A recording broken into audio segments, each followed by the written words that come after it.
안녕하십니까. 찬송가 518장 부르시고 기도하신 후에 세워주세 하나님 말씀 518장입니다.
피곤들 하시죠? 하나님 말씀으로 힘을 얻으시기 바랍니다. 형제님 중에서 한 분 기도하시고 수요 집회 말씀 듣도록 하겠습니다.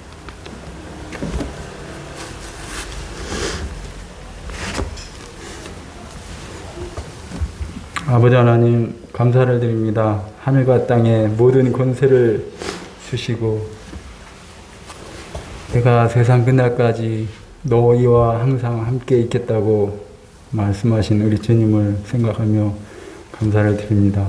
항상 계신 분께서 저희를 위해서 십자가에서 구원해 주시고 이제 영으로 또 실제로 삶에서 우리와 동행하시는 주님이신 것을 인해서 감사를 드립니다. 저희는 항상 주님과 동행하지는 못하는 부분들이 있습니다. 그러나 주님께서 저희의 손을 붙잡고 계속 이끄시며 신령한 것으로 맛보게 하시고 참 하늘을 우러러 볼 수 있도록 해주시는 것을 인해서 감사를 드립니다. 성도를 모아서 참 불러 세우시고 일으키시고 힘차게 걸음을 걸을 수 있도록 해주시는 분이 또 주님이신 것을 인해서 이 시간 말씀을 의지하고 하나님의 위로를 기다리는 누구처럼 저희도 주님 앞에 그런 마음이 있습니다. 아버지 하나님, 예배당 중축으로 피곤한 가운데 있는 분들도 계시고 또 같이 기도하고 있는 입장에서 참 수고하시는 모든 일상교회 성도님들 힘주시고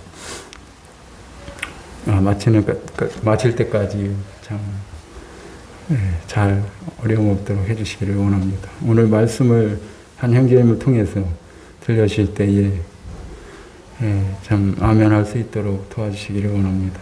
성도들이 이 말씀을 통해서 소망을 더 굳게 하고 하나님 위에 더 견고한 믿음이 될 수 있도록 도와주시기를 원합니다. 저희를 불러서 참 미쁘신 주님 앞에 모이게 하시고 말씀을 듣게 해주셔서 진심으로 감사를 드릴 때 존귀하신 주 예수님의 이름으로 감사하며 기도드립니다. 아멘. 말씀을 듣도록 하겠습니다.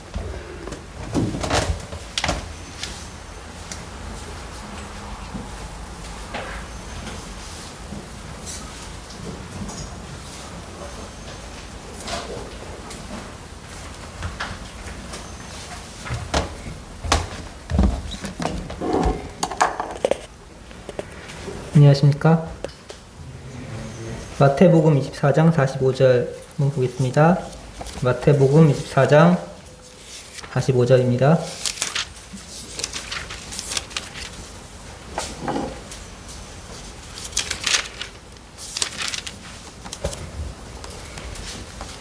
마태복음 24장 45절. 충성되고 지혜 있는 종이 되어 주인에게 그 집사람들을 맡아 때를 따라 양식을 나누어 줄 자가 누구냐 이렇게 되어 있습니다. 여기서 이제 충성되고 지혜 있는 종은 단순히 이제 예수님의 제자가 아니라 그 중에서도 이제 인도할 수 있는 그런 사람을 뜻하는 것 같습니다. 그런데 여기 보게 되면은 충성되고 지혜 있는 종이 되어 주인에게 그 집사람들을 맡아 때를 따라 양식을 나눠 줄 자가 누구냐 이렇게 이 말씀을 봤었을 때 이제 우리 주님께서는 이와 같은 충성된 종을 찾는다는 것이죠. 주님은 충성된 종을 찾으시고 그 충성된 종에게 자신의 일을 맡기시고 그 일을 감당할 수 있는 사람을 세우십니다. 그래서 이제 이러한 말씀을 보게 될 때 충성된 종은 과연 어떠한 사람인가 이런 부분을 생각해 보게 되었습니다. 그 회사에서도 일을 하게 될 때면은 그 일을 참 마음에 들게 하는 사람이 있고 마음에 들지 못하게 하는 사람들이 있습니다. 보면 사람들이 다 이게 자기 각자의 그 분야에서 굉장히 뛰어난 사람들이거든요. 굉장히 뛰어난 사람들인데 근데 일을 잘하는 사람과 못하는 사람이 분명히 나눠지게 되고요. 그 사람들을 보게 될 때의 가장 큰 차이가 뭐냐라고 생각해 보게 되면은 위에서 누군가가 시켰었을 때 그 일을 그 시킨 사람의 의도가 무엇인지 마음이 무엇인지를 명확하게 파악하고 단순히 시킨 것을 그냥 기계적으로 행하는 사람이 아니라 그 시킨 사람의 의도를 깨달아 알고 그것대로 행하는 사람들이 보통 일을 잘하게 되더라고요. 이런 것들을 생각해 보게 됐었을 때 이제 저도 이제 교회 안에서 이제 집회를 계속하고 참석하고 있지만 이제 그냥 그렇게 습관적으로 몸이 왔다 갔다 하는 것이 아니라 분명히 나에게 이런 일을 시키고 이 위치에 있게 하신 분은 나에게 어떤 의도를 가지게 하셨을 텐데 내가 그 의도에 맞게 또는 그 사람의 마음에 그분의 마음에 들게 행동하고 있느냐 없느냐를 생각해 보는 계기가 되었던 것 같습니다. 그래서 제가 생각해 본 거는 정답이라고 말씀드릴 수는 없지만 그 충성된 종이라고 하는 사람은 과연 어떻게 행동하는 사람들인가? 그래서 한 4가지 정도를 부분에서 한번 생각해 봤습니다. 역시 가장 기본적인 건 순종이겠죠. 시킨 사람이 그 일을 시켰었을 때 그 일을 그대로 행할 수 있는 그 순종이 가장 그 충성된 종에 있어서 가장 기본적인 태도라고 생각이 됩니다. 마태복음 펴셨으니까 25장 21절 한번 보겠습니다. 여기 보게 되면은 달란트의 비유가 나옵니다. 다들 아시다시피 25장 14절에 보게 되면은 어떤 사람이 타국에 갈 때 그 종들을 부릅니다. 마태복음 25장입니다. 25장 14절.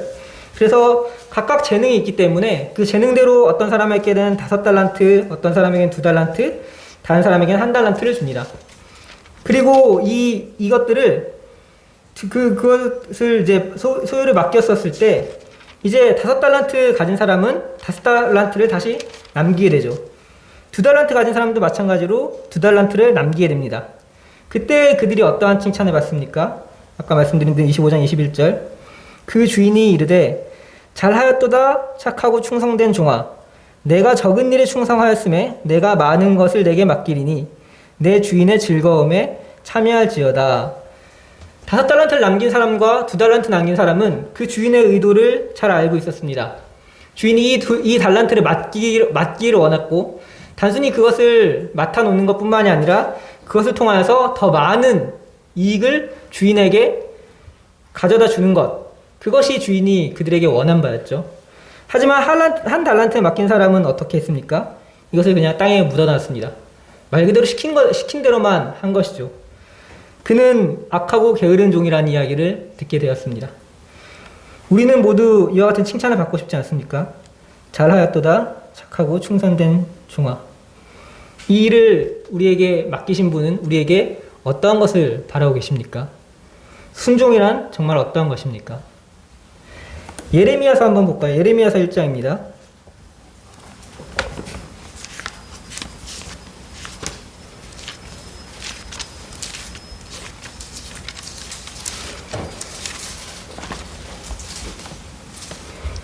예레미야서 1장 5절부터 9절입니다. 구약성경 1050페이지입니다. 예레미야서 1장 5절부터 9절.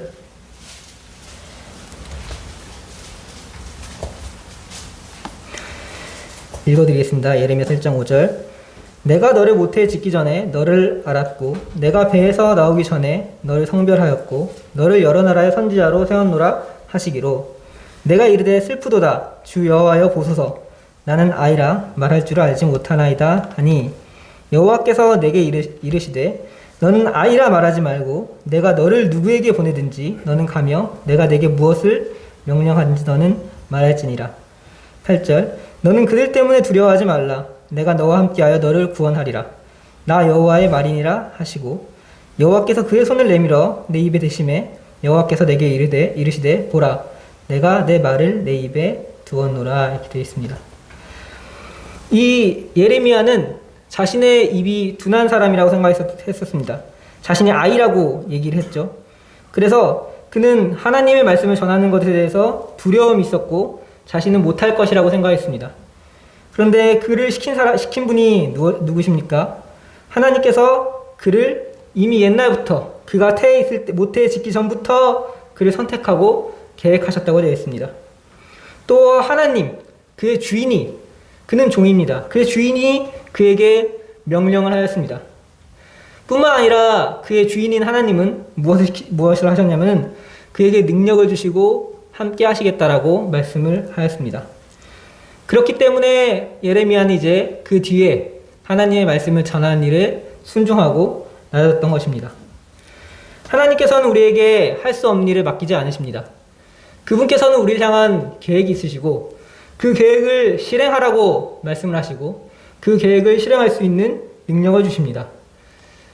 그리고 하나님은 그 사람이 잘하나 안 하나 이걸 보실 것입니다. 5달란트를 주고 2달란트를 주고 때로는 1달란트를 주실 수도 있습니다. 그리고 하나님은 이것을 순종하시는지 또 그 뜻에 따라 행하시는지를 보실 것입니다. 예레미야는 자신 능력이 없다고 생각하였지만 이 일에 순종하여서 그 일을 감당하였던 사람입니다. 충성된 정을 그래서 첫 번째로 무엇입니까? 그 주인이 말씀하시는 바를 잘 이행하는 것, 잘 순종하는 것이 충성된 종의 첫 번째 자격이라고 볼 수 있을 것입니다. 두 번째 자격은 무엇입니까? 그 종에게 있어서 이 순종을 하게 될 때, 행함을 하게 될 때 어려움과 역경이 생기게 됩니다. 그런데 이 어려움을 이겨내는 것, 그것이 바로 충성된 종의 두 번째 요건입니다. 많은 두려움이 그에게 닥치게 됩니다. 그런데 그의 눈에는 내 주인을 충성하고자 하는 마음이 있기 때문에 그 충성스러운 마음이 이 역경들을 가리워버리는 것입니다. 여기서 좀 몇 가지를 좀 보도록 하겠습니다. 첫 번째로 그 충성으로 인하여서 그가 버릴 수 있는 것, 그의 눈에 가려진 것은 무엇이냐면 세상에서의 평판입니다. 주변 사람들의 평판이 어떠할지라도 나는 나의 주인 앞에 충성스럽게 행해야 한다는 그 마음이 있기 때문에 이러한 것들은 그에게 큰 가치가 없게 되는 것이죠.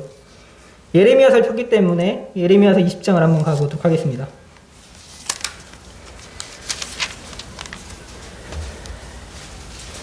예레미야서 20장 7절부터 9절입니다.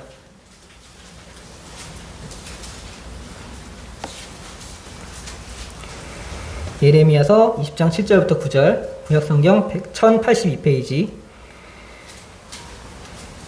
여호와여, 주께서 나를 권유하심으로 내가 그 권유를 받았사오며 주께서 나보다 강하사 이기셨으므로 내가 조롱거리가 되니 사람마다 종일토록 나를 조롱하나이다. 내가 말할 때마다 외치며 파멸과 멸망을 선포함으로 여호와의 말씀으로 말미암아 내가 종일토록 치욕과 모욕거리가 됨이니이다. 내가 다시는 여호와를 선포하지 아니하며 그 이름으로 말하지 아니하리라 하면 나의 마음이 불붙는 것 같아서 골수에 사무치니 답답하여 견딜 수 없나이다. 예레미야의 마음이 어떠했습니까? 그는 파멸과 멸망을 이스라엘에게 선포했습니다. 그 뒤에 21장 8절에 보게 되면은 이제 이스라엘은 망할 것이니까 항복을 해야 한다. 항복을 하는 것이 하나님의 뜻이다. 라고 자신의 민족들에게 선포하게 되는 것입니다. 사람들이 듣지 않죠. 그를 비난하고 조롱하게 됩니다. 그런데 그는 말할 수밖에 없었습니다. 왜 말할 수밖에 없었습니까? 이 구절에 나와 있는 대로 하나님의 여호와를 선포하지 아니하면, 그 이름으로 말하지 아니하면 그 마음이 불붙는 것 같았기 때문입니다. 하나님이 그에게 명하신 것을 그가 입으로 말하지 않는다고 하면 그의 마음이 불붙는 것 같아서 골수에 사무치는 것 같아서 답답하다는 것입니다. 그의 마음에는 하나님을 따르고자 하는 마음, 하나님을 사랑하는 마음이 있었습니다. 주변엔 그를 비난하고 그를 모함하고 또 그를 저주하는 많은 사람들이 있었지만 하나님이 그에게 맡긴 일이 있었기 때문에 그는 종으로서 그가 마땅히 해야 할 일이 있었습니다. 사람들에게 비록 듣기 싫은 말일지라도 선포해야 했습니다. 세상에서의 평판은 그에게 중요하지 않았습니다. 사람들 사이에서 비난은 그에게 중요하지 않았습니다. 왜냐하면 그의 충성된 마음은 하나님을 향하고 있었기 때문입니다. 또 비슷한 사람 한 명 더 있죠. 노아가 있습니다. 노아가 땅에서 방주를 지을 때는 어떠했습니까? 그때는 안개가 땅에서 올라와서 지면에 적시던 시기였습니다. 홍수가 왔었습니다. 그렇게 많은 비가 쏟아지는 것을 그는 본 적도 들은 적도 없었습니다. 그가 배를 몇 년간 지었는지는 성경에 명확하게 나와 있지는 않습니다. 그런데 사람들의 멸망을 선포하기 전에 하나님은 120년의 유예 기간을 그에게 주셨습니다. 그리고 어느 순간부턴가 노아는 그 배를 지었겠죠. 그 배를 짓는 것이 바로 하나님의 복음을 선포하는 것이었습니다. 이 세상은 멸망할 것이다. 하나님은 계속해서 그들의 인생들에게 말한 것입니다. 하지만 그들은 그 말을 듣지 않았죠. 하나님의 말을 듣지 않고 방주로 들어오지 않았던 것입니다. 사람들이 노아를 보고 조롱하였을지도 모르겠습니다. 바닷가가 아닌 다른 곳에다 배를 짓고 많은 시일을 그 가족들이 공을 들여 배를 짓고 홍수란 것은 본 적도 있었던 적도 없는데 그가 짓고 있는 많은 행위들을 봤었을 때 그의 행동은 미친 사람과도 같았을 것입니다. 그런데 그는 그것을 개의치 않고 하나님의 말씀을 순종하였습니다. 창세기 6장 22절에는 어떻게 기록이 되어 있습니까? 노아가 그와 같이 하여 하나님이 자기에게 명하신 대로 다 준행하였더라. 그의 눈에는 하나님의 말씀에 순종하는 것만 보였던 것입니다. 사람들이 뭐라고 하든, 사람들이 어떠한 눈길로 그를 보든 그는 중요하지 않았던 것입니다. 그는 세상에서의 평판은 전혀 중요하지 않았습니다. 히브리서 11장 한번 보겠습니다. 그래서 이 히브리서 11장에는 노아를 이렇게 이야기를 하고 있습니다. 히브리서 11장 7절. 믿음으로 노아는 아직 보이지 않는 일에 경고하심을 받아 경외함으로 방주를 준비하여 그 집을 구원하였으니 이로 말미암아 세상을 정죄하고 믿음을 따르는 의의 상속자가 되었느니라. 그래서 노아는 아직 보이지 않는 일에 경고하심을 받았고 그것을 경외함으로 방주를 준비했다고 되어 있습니다. 사람들이 중요하지 않다고 하는 일, 하찮아 보인다고 하는 일을 그는 경외함으로 이 일을 감당했던 것입니다. 그래서 그 집이 구원을 받고 이제 의의 상속자가 그는 된 것입니다. 충성된 종은 세상에서의 평판과 세상에서의 어떤 그 비난에도 굴하지 않고 하나님의 명하신 것을 행하는 사람이 바로 충성된 종입니다.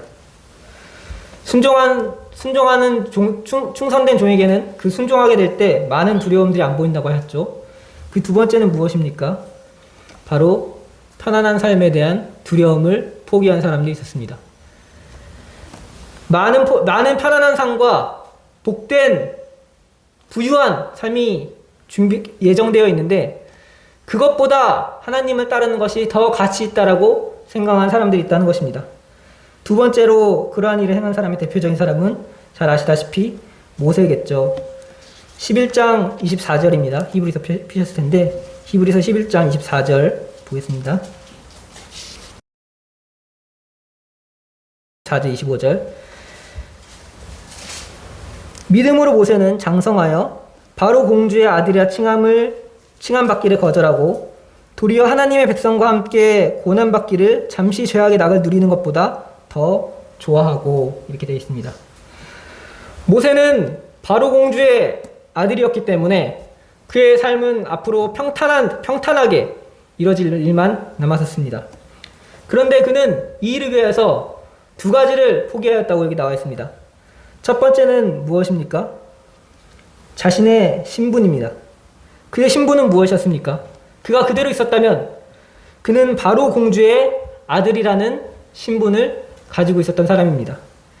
그런데 그는 이 신분보다 다른 신분을 더 가치 있게 여겼는데 여기에서 나와 있는 부분은 무엇입니까? 25절에 하나님의 백성이라는 신분이었습니다.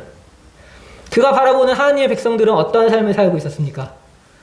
애굽의 노예로서 수많은 건축을 건축하며 그들에게 핍박받고 학대받는 그들의 그 종과 같은 모습이 그 하나님의 백성의 모습이었는데 모세는 그러한 것들만 그러한 눈으로 보이는 것에 중요하다고 생각하지 않았던 것입니다.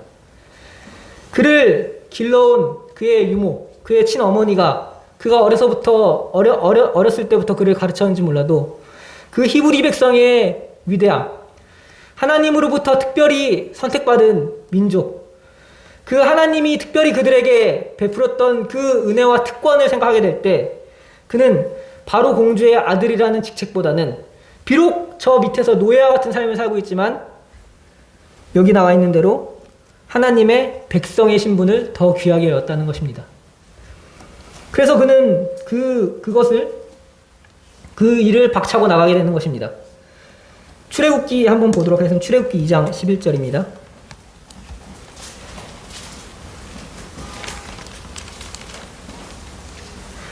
그 출애굽기에는 이런 부분이 명확하게 나와 있지는 않지만 이제 그림 어렴풋이 그가 어떠한 마음을 가졌는지 나타나 있습니다. 출애굽기 2장 11절 구약성경 83페이지입니다.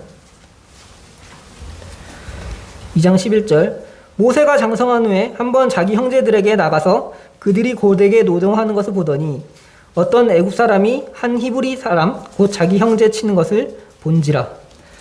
모세는 평안히 궁에만 있어도 되는 사람입니다. 그 시기를 먹고 마시고 즐기기만 하는 것도 그에게는 아무런 문제가 없는 그러한 위치에 있는 사람이었습니다. 그런데 그의 마음에는 자신의 백성을 보고자 하는 마음이 있었던 것입니다. 자기 형제들에게 나가서 그는 같이 먹고 마시고 즐기고 있는 친구들이 자기의 형제가 아니라 애굽의 바로가 자신의 형제가 아니라 그 밑에서 고된 노역을 하고 있는 그 사람들을 자신의 형제라고 생각했습니다. 자기의 형제를 치는 것을 봤었을 때 그는 도무지 참을 수가 없었던 것입니다.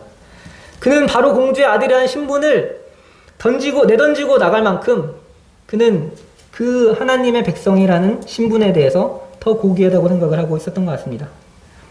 그리고 두 번째로 그가 내버렸던 것은 무엇이냐면은 가치입니다. 두 가지의 가치를 얘기를 하고 있는데, 하나님의 백성과 함께 고난을 받는 것과 잠시 죄악의 낙을 누리는 것을 두 개를 저울질하는 것입니다. 하나님의 백성과 함께 고난받는 것은 무엇입니까? 그들과 같이 노예 같은 생활을 할지라도, 또 그 공에서 쫓겨날지라도 그 일이 더 가치 있는 일이라고 그는 생각했던 것입니다. 그 궁전에서 바로 공주의 아들이라고 칭함을 받는 것은 그는 뭐라고 생각했습니까? 잠시 죄악을 누리는 것. 그가 편안히 사는 것이 죄악을 누리는 것입니까? 그는 아무 범죄를 행한 것이 없습니다. 그냥 그에게 주어진 음식을 먹는 것, 그에게 주어진 특권을 누리는 것, 그 부유함을 누리는 것. 그런데 모세가 볼 때, 하나님이 보게 될 때 이것은 잠시 죄악의 낙을 누리는 것이라고 하나님은 말씀하고 계신 것입니다. 우리가 누리고 있는 것들, 하나님이 허락하신 많은 것들, 이러한 것들 중에 혹시 우리는 잠시 죄악의 낙에 누리고 있는 것이 없는가 생각해 봐야 합니다. 우리에게 하나님께서 시간을 주시고요, 건강을 주시고요, 또 많은 재물을 주셨습니다. 그런데 우리가 그것을 어떻게 사용하는지는 우리의 가치관에 따라 달라지게 됩니다. 모세는 그 일을 견딜 수가 없었던 것입니다. 그가 먹고 마시고 편안히 즐기는 것을 죄악의 낙을 누리는 것과 같이 그는 느꼈기에 그는 굳이 그 성 밖으로 나와서 하나님의 백성이 있는 곳으로 나아갔던 것입니다. 그리고 그 히브리 자신의 형제가 맞는 것을 보자 그 때린 사람을 자신의 손으로 살인할 정도로 그는 분노가 일었던 것이죠. 젊은 날의 치기라고 생각할 수도 있습니다. 하지만 그의 마음 가운데 있는 분노를 하나님께서는 아시고 그를 예전부터 계획하시고 그를 나중에 쓰시지 않았습니까? 그의 방법이 옳았다, 틀리다 이런 부분은 저도 잘 모르겠습니다. 그런데 분명한 것은 하나님께서는 그 마음을 귀중하게 여기셨다는 것입니다. 그래서 모세는 자신의 가지고 있는 신분을 잃어버리는 것이 하나님을 향한 그 충성된 마음보다 무겁지 않다는 것을 알고 충성된 것으로 이 것들을 가렸던 것을 볼 수 있습니다. 그가 가지고 있는 가치는 잠시 죄악의 낙을 누리는 것보다 하나님의 백성과 함께 고난을 누리는 것을 더 귀한 것으로 여겼다는 것입니다. 그러한 모세가 나중에 어떻게 됩니까? 이제 하나님의 백성을 이끌고 나와서 이제 정말 많은 고생을 합니다. 40년을 그 광야를 돌지 않습니까? 많은 나이, 80세부터 나와서 거의 40년 동안 나오고 마지막에는 또 그 가나안 땅에 심지어 들어가지도 못합니다. 그런데 신명기에 보게 되면 이제 그가 40년 동안 그 건인 이후에도 그가 이제 한 고백이 있죠. 33장 29절입니다. 신명기 33장 29절. 구약성경 318페이지.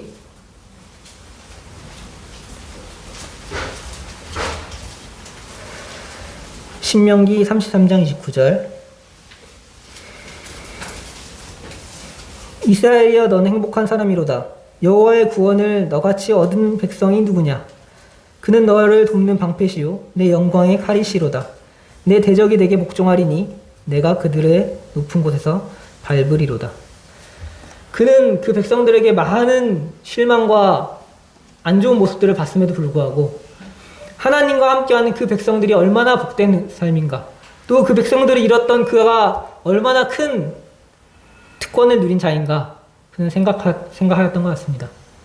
하나님은 그를 그보다 지면에서 온유한 자가 없다라고 말씀하실 정도로 그는 하나님 앞에 사랑과 기쁨을 주었던 충성된 종이었습니다.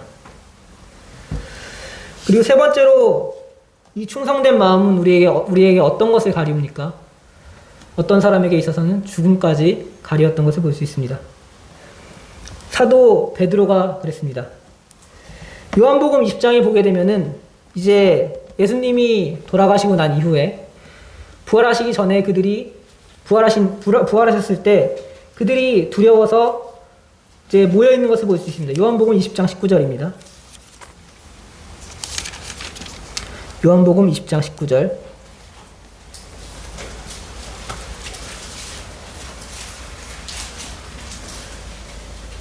요한복음 20장 19절 보게 되면 이날 곧 안식 후 첫날 저녁 때 제자들이 유대인들을 두려워하여 모인 곳에 문들을 닫았더니 예수께서 오사 가운데 서서 이르시되 너에게 평강이 있을지어다. 그 제자들의 처음은 어떠했습니까? 주님이 떠난 이후에 그들에게는 두려움이 있었습니다. 두려움이 있었다는 걸 알기 때문에 우리 주님께서 이제 그 가운데 나타나게 되시죠. 베드로는 두려움에 처음에는 떨고 있었습니다. 자신이 죽을까봐.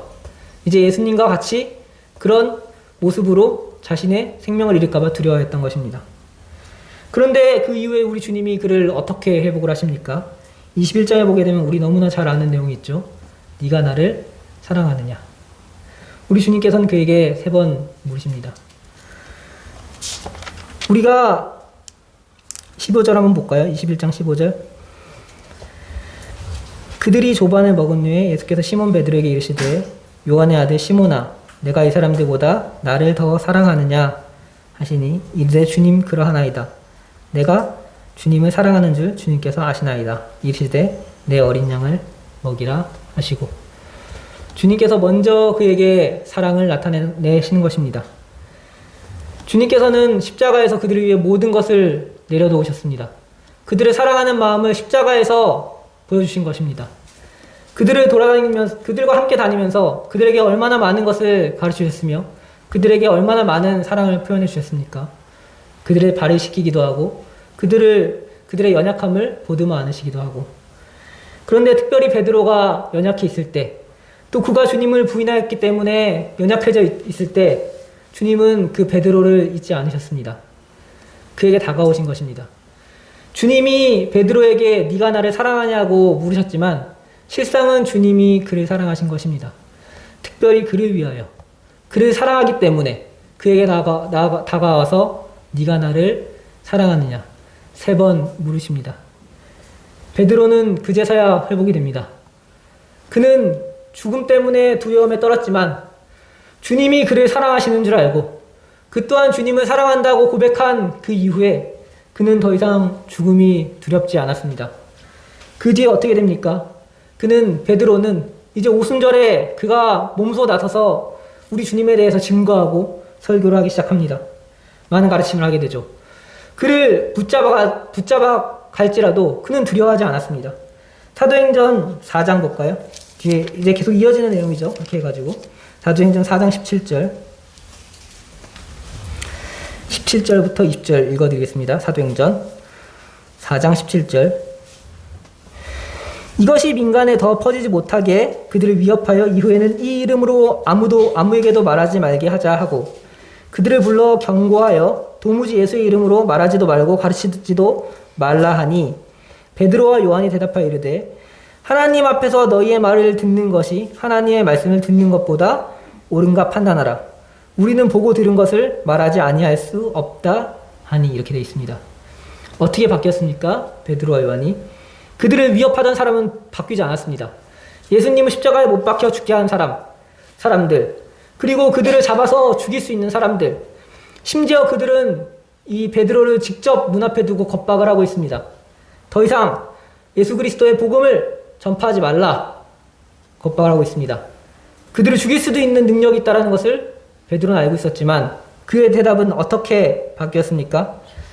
하나님 앞에서 너희의 말을 듣는 것이 하나님의 말씀을 듣는 것보다 옳은가 판단하라. 오히려 그는 이렇게 대답을 하고 있는 것입니다. 그에게 바뀐 것은 무엇이었습니까? 그의 삶이, 그의 목숨이 눈앞에 아른거리다가 그는 이제 이것을 이길 수 있는 힘을 얻게 됐는데 그것은 무엇이냐면 우리 주님의 사랑을 깨달아 알았기 때문입니다. 주님이 친히 그에게 다가와 네가 나를 사랑하냐고 물었었을 때 이 질문은 베드로에게만 국한된 것입니까? 우리가 처음에 구원을 받을 때 우리 주님은 누구에게 다가오셨습니까? 그냥 불특정 다수에게 다가오셔서 그 음성을 말씀하셨습니까? 우리 개개인에게, 나에게 다가오셔서 우리 주님은 베드로와 동일한 질문을 하신 것입니다. 네가 나를 사랑하느냐? 거기에 대답한 사람들이 이 자리에 모여있지 않습니까? 우리와 함께 교제 가운데 있지 않습니까?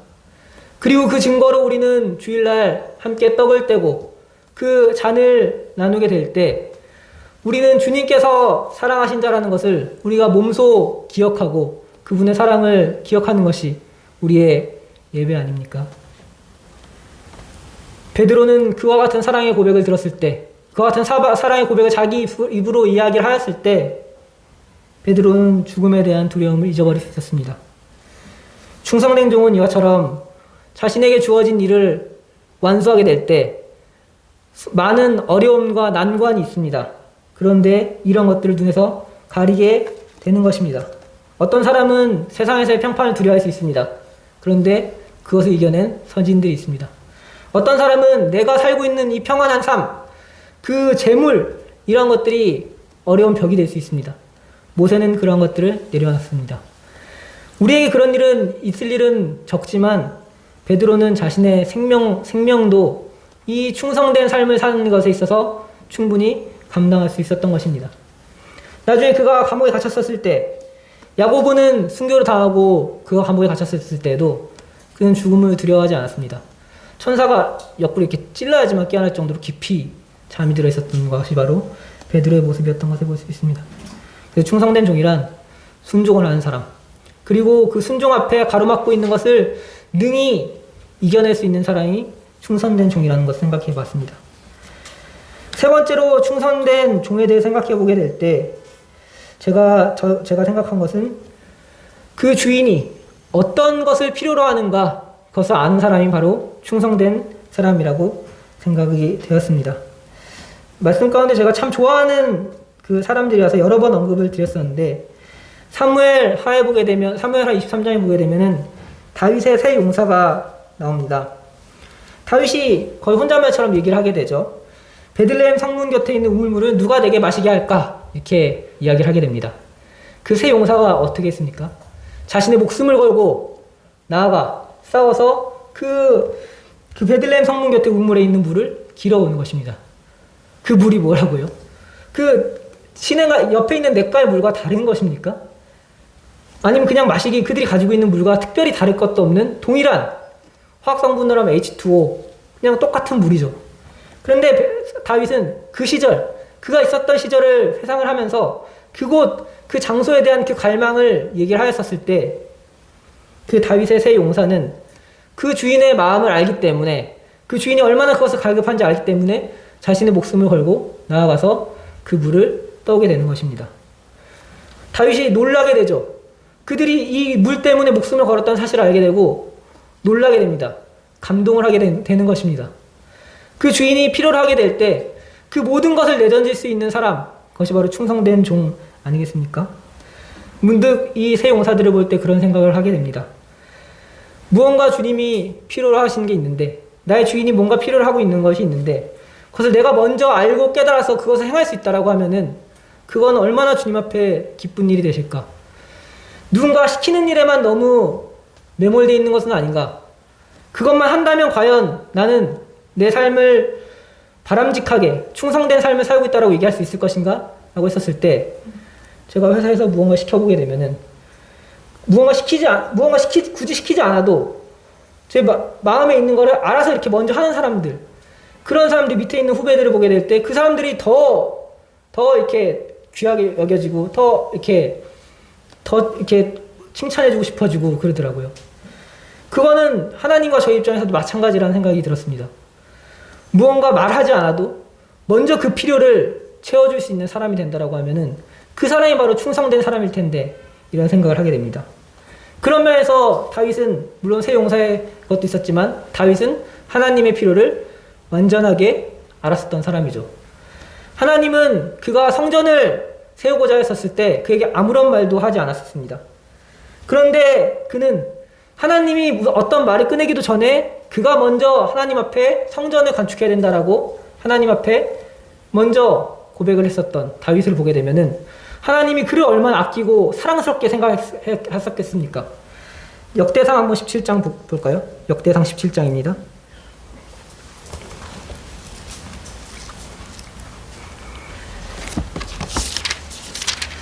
역대상 17장 1절 구약성경 636페이지입니다.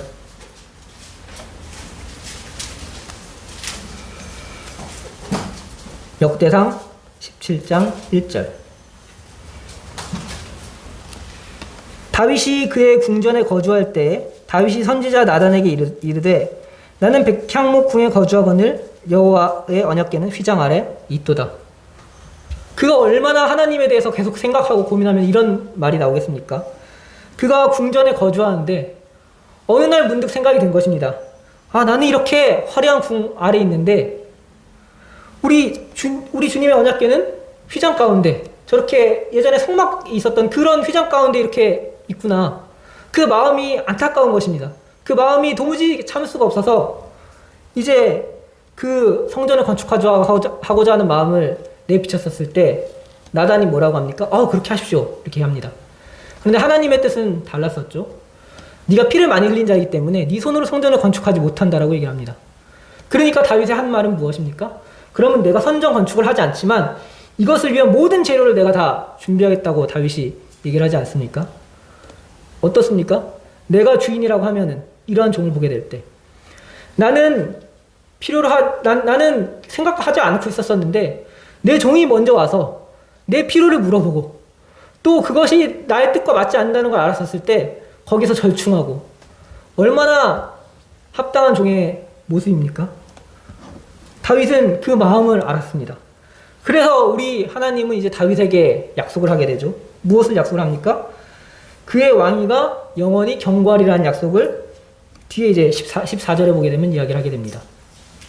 다윗에게 그와 같은 약속을 해주는 것입니다. 다윗의 후손으로 우리 주 예수 그리스도가 태어난다는 것을 그에게 약속을 하신 것입니다. 다윗, 이제 너는 예수 그리스도, 내가 가장 사랑하는 아들의 계보에 너의 이름이 항상 있게 한다라고 하는 약속이 다윗에게 있다는 것입니다.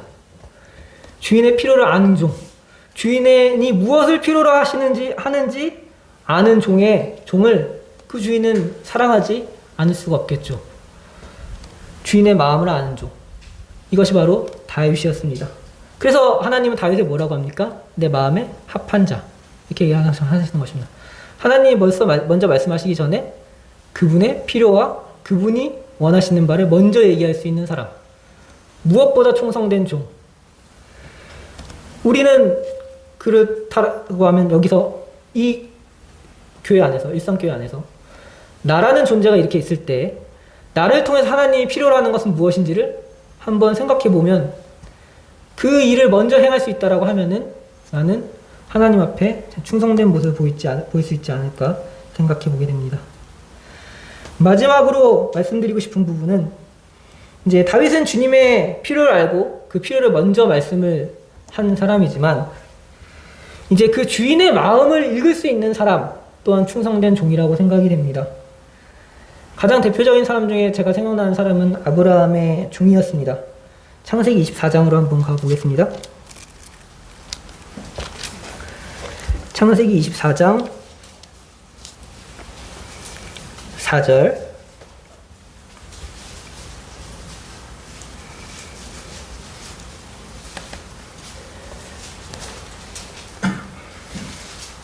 창세기 24장 4절 읽겠습니다.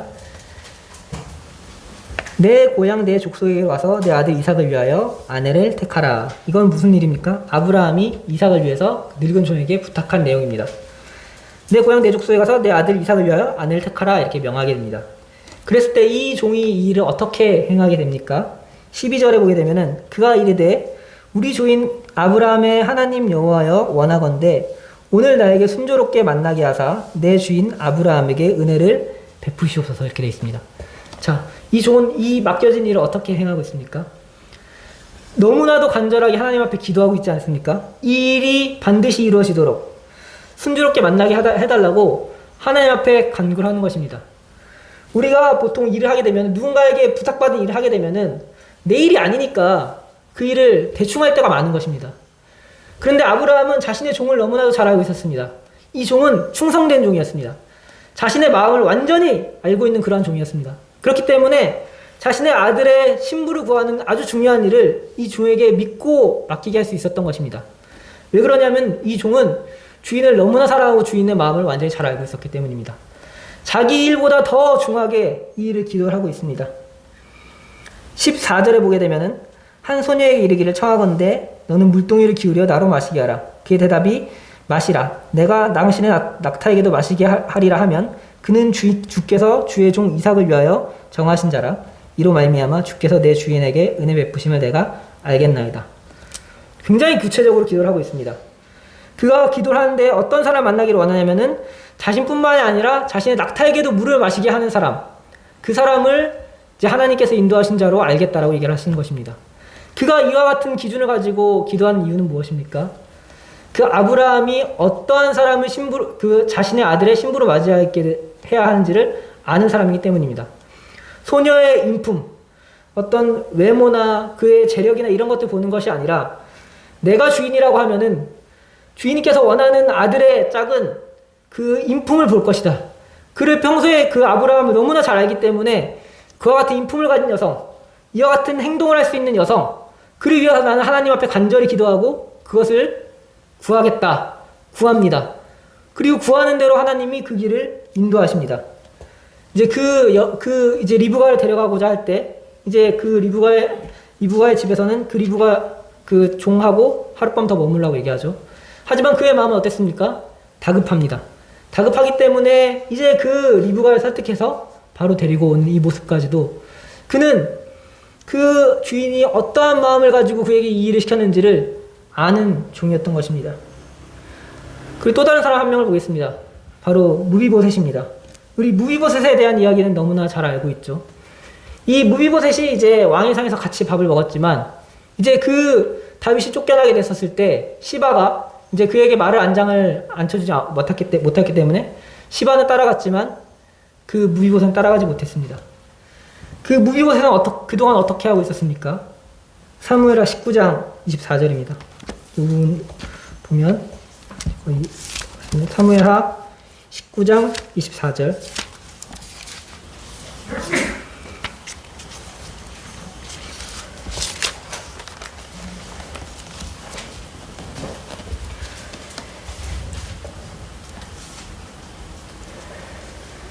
사울의 손자, 구약성경 496페이지입니다. 사무엘하 19장 24절 사울의 손자 무비보셋이 내려와 왕을 맞으니 그는 왕이 떠난 날부터 평안히 돌아온 날까지 그의 발을 맵시내지 아니하며 그의 수염을 깎지 아니하며 옷을 빨지 아니하였더라 이렇게 되어 있습니다.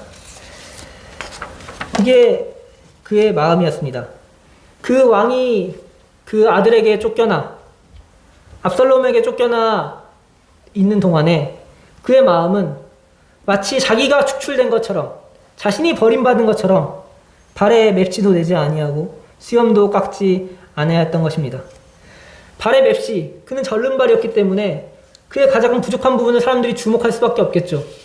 이것을 막 가꾸고 함으로써 자신의 부끄러움을 가리거나 부끄러움을 또는 더 이렇게 다른 사람들에게 이제 더 좋게 보이게 하는 그러한 역할이 있었을 텐데 그에겐 그럴 이유가 없었던 것입니다. 그가 사랑하는 주인이 없었기 때문에 수염을 깎지 아니하였습니다. 엄청나게 큰 낙담을 한 것이죠.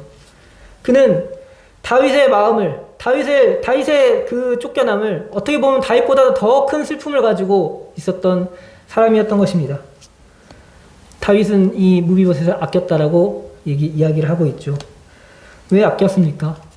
그 자신을 돌보지 아니할 정도로 자신을 사랑하는 사람이 자신의 종으로 있기 때문에 그렇지 않겠습니까?